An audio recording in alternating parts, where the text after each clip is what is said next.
3 points for Arsenal, which means the gap to Liverpool becomes 6 points.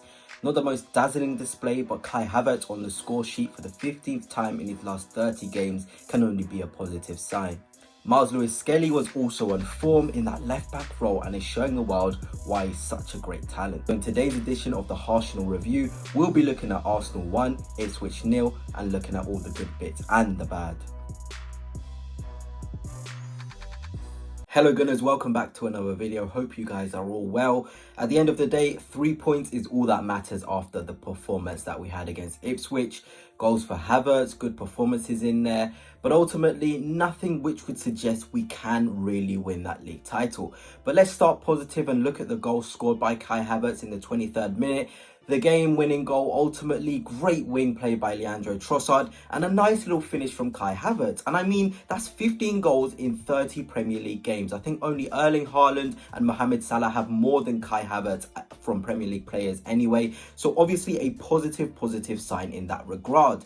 But Arsenal did struggle without Bukayo Saka, and with Raheem Sterling out, Gabriel Martinelli was given the opportunity to play right wing. Initially, in those first 15 minutes, he had some really nice moments, dribbling to the byline, putting dangerous crosses into the box, but ultimately not enough to suggest we'll be absolutely okay without Bukayo Saka in the side.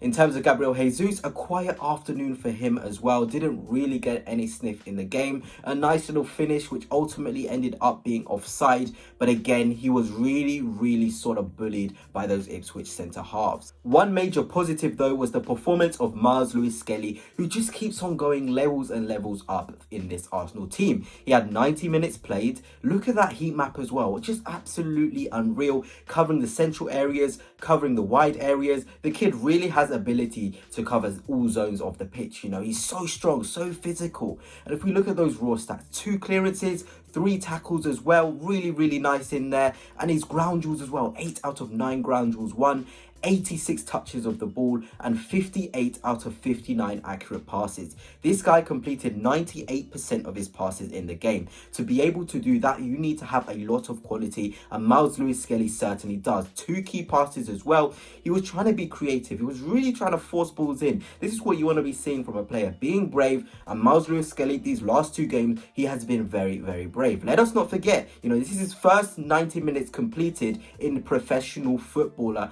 As a professional footballer, you know, and he doesn't look out of place at all.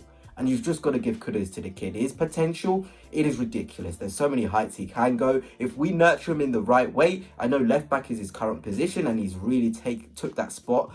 But midfield is where his future lies for me. I really think Miles Skelly's future lies at midfield, where he can drive with the ball, protect the ball, and be a proper nuisance. Anyway, let's look at the game as a whole firstly. Let's look at the XG, and Arsenal had 2.16 to Ipswich's 0.15. So obviously another performance which suggests Arsenal are very solid at the back. But in terms of chances created, it didn't feel like a 2.15 XG game. And that's a massive issue. I go back to the point of us missing Saka, but again this season, even with Saka in the side, we have missed that attacking threat in the final third.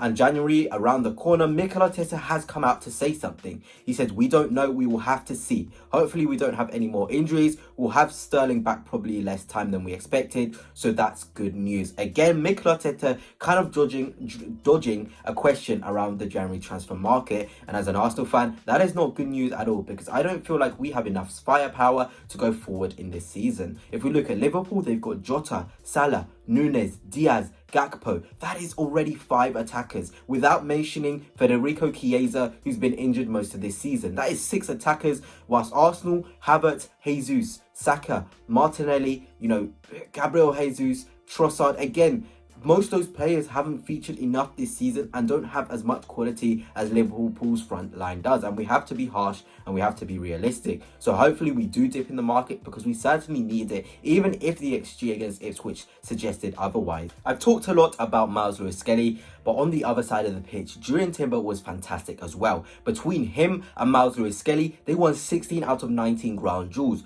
And that is absolutely immense. To have fullbacks who are able to defend spaces, to be able to be aggressive, is exactly what Mikel Arteta would want to see.